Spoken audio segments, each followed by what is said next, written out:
بسم اللہ الرحمن الرحیم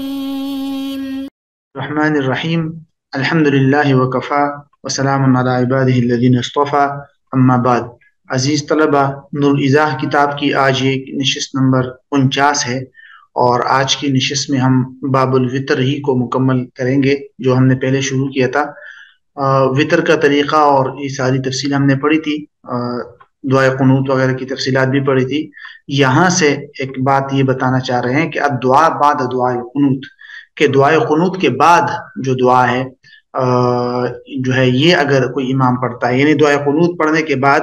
جماعت کے ساتھ وطر کی نماز کوئی پڑھ رہا ہے اور دعائے قنوت امام نے دعائے قنوت پڑھا اور دعائے قنوت کے بعد کچھ اور دعا بھی پڑھ رہا ہے، تو پڑھ تو سکتا ہے، اس میں کوئی حرج نہیں ہے، لیکن مقتدی کیا کریں گے؟ تو اس بارے میں پھر علماء کی دو آراء موجود ہے۔ ایک رائے جو ہے وہ امام ابو یوسف رحمہ اللہ کی ہے، وہ فرماتے ہیں کہ بھئی مقتدی بھی وہی دعا پڑھیں گے جو امام پڑھ رہا ہے، اور امام کی ایک قسم کی اتباع کریں گے۔ اور امام محمد رحمہ اللہ فرماتے ہیں کہ نہیں، مقتدی امام کی اتباع نہیں کریں گے، مقتدی جو ہے صرف آمین کہیں گے، امام جو ہے وہ دعا پڑھے اور مقتدی آمین کہیں۔ اب وہ دعا کون سی ہے جو دعائے قنوت کے بعد پڑھ سکتا ہے امام؟ وہ آگے آ رہی ہے، جو قنوت نازلہ میں عموماً پڑھی جاتی ہے صبح کی فجر کی نماز میں۔ تو اگر کوئی امام وطر کے اندر اصل جو دعائے قنوت ہے اس کے بعد یہ والی دعا پڑھنا چاہے تو پڑھ تو سکتا ہے، لیکن مقتدی اس پر آمین کہے اگر امام تیز آواز میں پڑھتا ہے، ٹھیک ہے؟ ورنہ عمومی طور پر یہ پڑھی نہیں جاتی یہ دعا، اور نہ ہی پڑھی جائے گی۔ لیکن اگر کوئی امام پڑھتا ہے تو مقتدی پھر آمین کہے۔ اصلاً اس دعا کا جو مقام ہے وہ میں نے آپ کو پہلے پڑھا تھا ہم نے، کہ وہ قنوت نازلہ خاص اوقات میں پڑھی جاتی ہے، فجر کی نماز میں رکوع کے بعد، اس کا ایک خاص طریقہ ہے، وہ الگ ہے۔ تو بہرحال یہ ہے اس کا خلاصہ۔ فرماتے ہوئے اذا شرع الامام فی الدعاء بعد ما تقدم، جب امام شروع ہو جائے دعا میں بعد اس دعا کے جو پہلے گزر چکی ہے، یعنی اللہم انا نستعینک کا وجود دعائے قنوت ہے، تو فرماتے ہیں قال ابو یوسف رحمہ اللہ یتابعونہ ویقرؤون معہ، کہ مقتدی سارے کے سارے امام کی اتباع کریں گے اور ان کے ساتھ دعا پڑھیں گے۔ اور امام محمد رحمہ اللہ فرماتے ہیں لا یتابعونہ، مقتدی حضرات جو ہے امام کی اتباع نہیں کریں گے، ولیکن یؤمنون، ہاں البتہ مقتدی حضرات جو ہے وہ آمین کہیں گے۔ اگر امام تیز تیز دعا پڑھ رہا ہے تو پھر مقتدی سارے کے سارے جو ہے وہ آمین کہتے رہیں گے۔ وہ دعا کون سی ہے جو دعائے قنوت کے بعد امام پڑھ سکتا ہے؟ تو وہ یہ ہے اللہم اہدنا بفضلک فیمن ہدیت وعافنا فیمن عافیت وتولنا فیمن تولیت وبارک لنا فیما اعطیت وقنا شر یا ربنا شر ما قضیت انک تقضی ولا یقضى علیک انہ لا یذل من والیت ولا یعز من عادیت تبارکت ربنا وتعالیت صلی اللہ علی سیدنا محمد وعلی آلہ وصحبہ وسلم۔ تو بہرحال یہ عمومی طور پر قنوت نازلہ کے اندر یہی دعا پڑھی جاتی ہے۔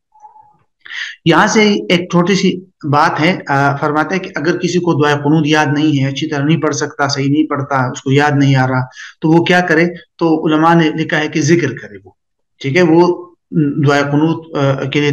تکبیر کہہ کر اس کے بعد تھوڑا سا ذکر کرے اور پھر رکوع میں چلا جائے۔ اور ذکر کون سا ہے اس بارے میں علماء پھر مختلف فرماتے ہیں۔ کچھ علماء نے لکھا ہے کہ وہ اللہم اغفر لی پڑھے 3 مرتبہ، جیسے یہاں انہوں نے لکھا ہے کہ وَمَن لَمْ يُحْسِنِ الْقُنُوتَ، جو دعائے قنوت کو اچھی طرح نہیں پڑھ سکتا تو وہ یہ کہے اللہم اغفر لی 3 مرات، 3 مرتبہ۔ کچھ علماء نے دیگر بتائے ہیں، جیسے یہ دیکھیے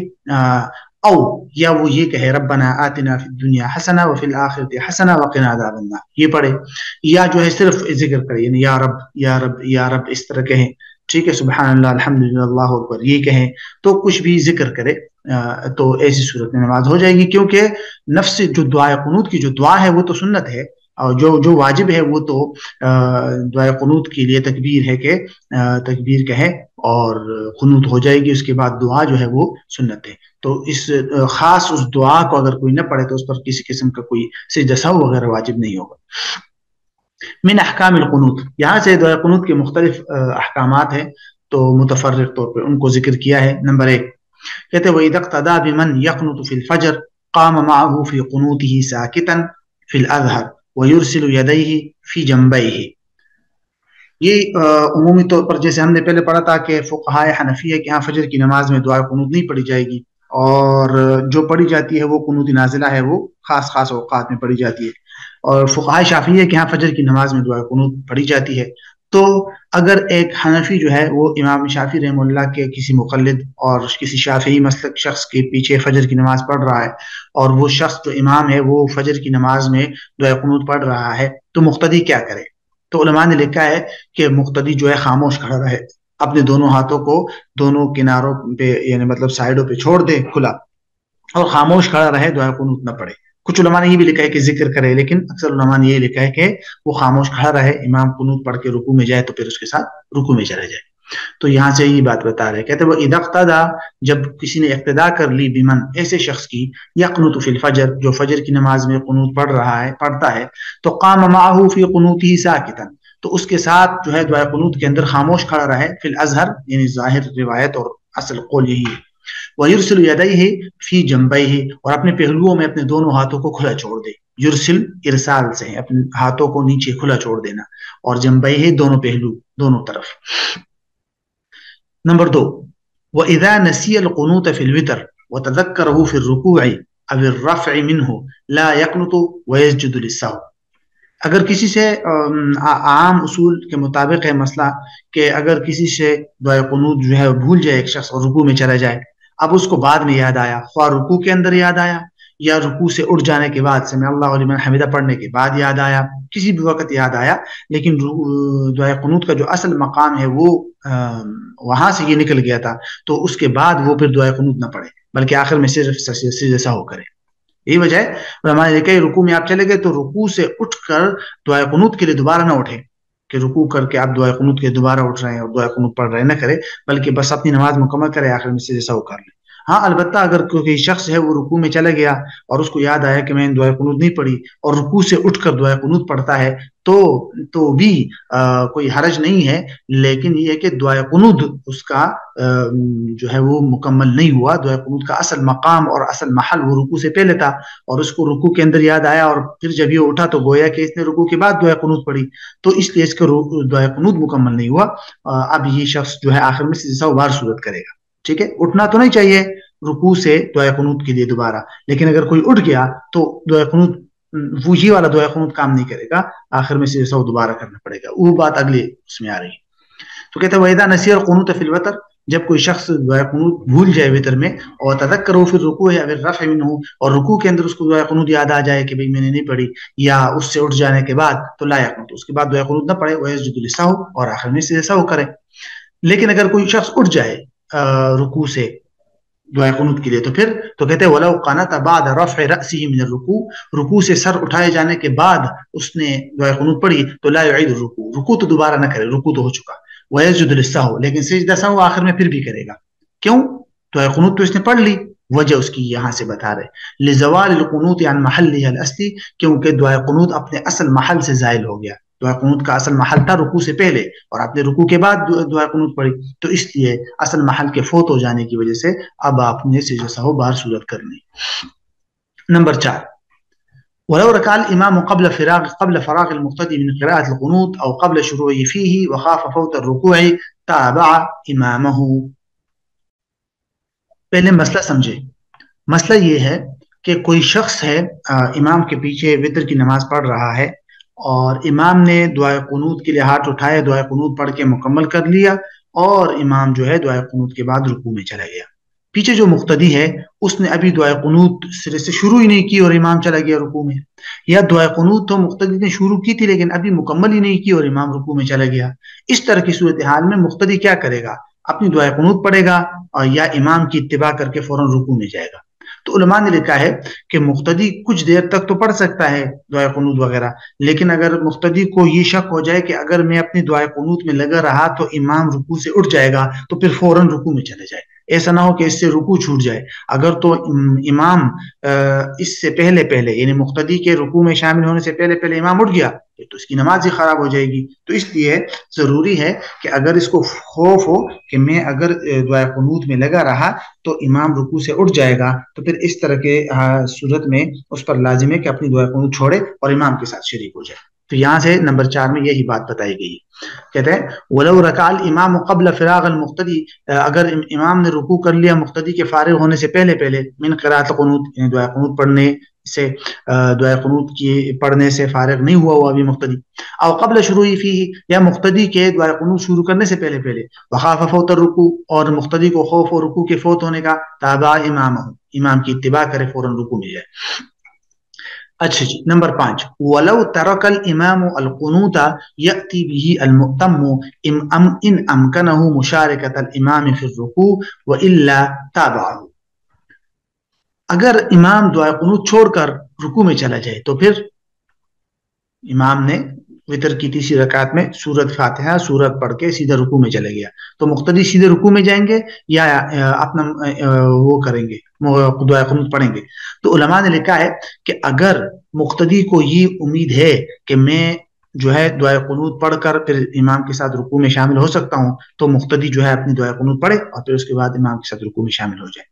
لیکن عمومی طور پر اتنی لمبی رکوع نہیں ہوتی، تو اس لیے اگر مقتدی کو یہ اندیشہ ہے کہ میں اگر اپنی دعائے قنوت پڑھوں گا اپنے طور پر تو امام تو رکوع مکمل کر کے اٹھائے گا، تو پھر اس طرح سے کی صورت میں وہ امام کے پیچھے جائے، رکوع کرے اور دعائے قنوت چھوڑ دے۔ تو کہتے وَلَوْ تَرَكَ الْإِمَامُ الْقُنُوتَ، اگر امام نے دعائے قنوت کو ترک کر لیا،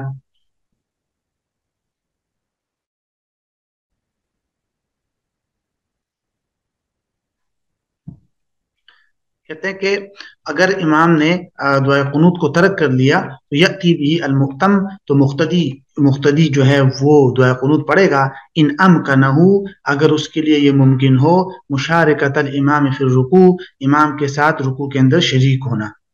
وإلا، اگر یہ ممکن نہ ہو، تابعہ، تو پھر امام کی اتباع کرے اور دعائے قنوت نہ پڑھے۔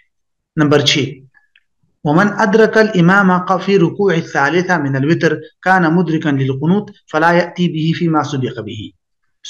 صورتحال یہ ہے کہ کوئی شخص رمضان میں مطلب وتر ہو رہی ہے جماعت کے ساتھ، اور کوئی شخص آیا اور امام کے ساتھ وتر میں شریک ہوا، لیکن امام جو ہے تیسری رکعت کی رکوع میں تھا، اور مقتدی آیا اور امام کے ساتھ رکوع میں شامل ہو گیا۔ اب امام جب سلام پھیرے گا تو اس کے بعد یہ مقتدی اپنی باقی 2 رکعت پڑھے گا، اٹھے گا،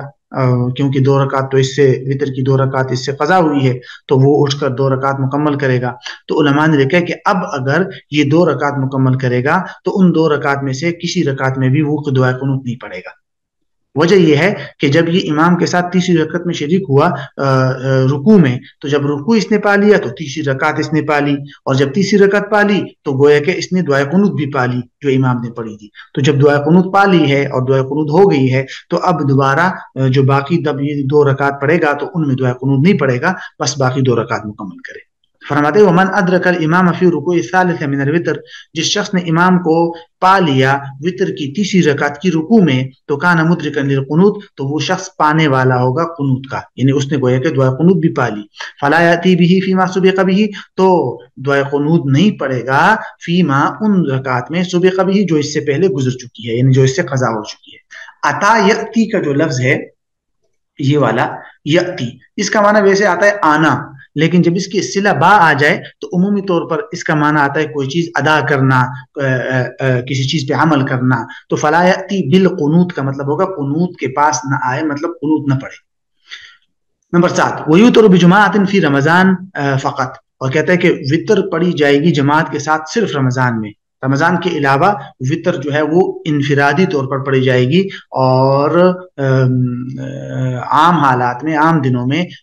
وتر کی نماز کی جماعت جو ہے وہ علماء نے مکروہ لکھی ہے، صرف رمضان کے اندر اس کی اجازت ہے۔ نمبر 8، وصلاته مع الجماعة في رمضان أفضل من أدائه منفردا آخر الليل في اختیار قاضی خان، قال هو الصحیح وصحح غیره خلافه۔ مسئلہ سمجھیے پہلے، مسئلہ یہ ہے کہ رمضان کے اندر عمومی طور پر 2 قسم، وتر کے بارے میں 2 قسم کی فضیلتیں آئی ہیں۔ ایک تو یہ کہ انسان وتر جو ہے وہ آخری رات کے آخری پہر ادا کرے، نہیں صبح کی نماز سے پہلے جب تہجد کا وقت ہو تو اس وقت وتر پڑھے، تو یہ زیادہ بہتر ہے اور یہ فضیلت ہے اس کی۔ لیکن رمضان کے اندر جماعت کے ساتھ بھی تو وتر کی جاتی ہے، تو اس کی بھی فضیلت آئی ہے کہ رمضان میں جماعت کے ساتھ وتر پڑھے، لہٰذا یہ افضل ہے۔ اب رمضان میں ان دو فضیلتوں میں سے کس پہ عمل کرے؟ اگر آپ تہجد کی نماز کے وقت کے لیے وطر کو چھوڑتے ہیں تاکہ میں صبح تہجد کے وقت پڑھوں تو جماعت رہ جاتی ہے وطر کی، اور اگر جماعت کے ساتھ وطر پڑھتے ہیں تو صبح فجر سے پہلے تہجد کے وقت میں وطر جو فضیلت ہے وہ حاصل نہیں ہوگی۔ تو اس طرح کی صورتحال میں پھر کیا کریں؟ تو علماء نے لکھا ہے اس بارے میں دونوں روایات موجود ہیں۔ علامہ قاضی خان ہے، ان کی کتاب ہے فتاوی قاضی خان، مشہور حنفی ہے، انہوں نے لکھا ہے کہ رمضان کے اندر وطر کو جماعت کے ساتھ پڑھنا زیادہ بہتر ہے، وطر کو مؤخر کر کے صبح تہجد کے وقت اکیلے نہ پڑھے، اگرچہ وہ افضل ہے لیکن اکیلے پڑھنے سے زیادہ بہتر ہے کہ رمضان کے اندر کم از کم جماعت کے ساتھ پڑھے۔ عام دنوں کے اندر پھر آپ مؤخر کریں، عام دنوں میں جماعت نہیں ہوتی، ٹھیک ہے، اور اسی کو انہوں نے صحیح بھی قرار دیا، انہوں نے کہا یہ صحیح روایت ہے۔ لیکن ان کے خلاف ان کی برخلاف دوسری رائے امام طحاوی رحمہ اللہ، علامہ ابن عابدین شامی رحمہ اللہ، جو ایک معتبر نام ہے فقہاء حنفیہ کے ہاں، انہوں نے یہ کہا ہے اور اس بات کو ترجیح دی ہے، بلکہ فتویٰ انہوں نے کہا اس بات پر ہے کہ نہیں، رمضان کے اندر بھی وطر کو مؤخر کر کے رات کے آخری پہر یعنی تہجد کے ٹائم پڑھنا زیادہ بہتر ہے، ٹھیک ہے۔ تو بہرحال انہوں نے اس کو ترجیح دی ہے۔ تو دونوں فضیلت کی بات ہے، لیکن بہرحال کسی کو بھی اختیار کیا جا سکتا ہے۔ فرماتے ہیں وَصَلَاتُهُ مَعَ الْجَمَاعَةِ فِي رمضان، جماعت کے ساتھ وطر کو پڑھنا رمضان میں افضل من ادائه منفردا آخر اللیل، یہ افضل ہے وطر کو اکیلے پڑھنے سے رات کے آخری پہر، اکیلے پڑھنے سے، فی اختیار قاضی خان، قاضی خان کے اختیار کے مطابق کہ انہوں نے اس کو اختیار کیا ہے۔ قال، اور ساتھ میں یہ بھی فرمایا ہے کہ وہ صحیح، یہی روایت جو ہے وہ زیادہ صحیح ہے۔ وصحح غیرہ خلافہ،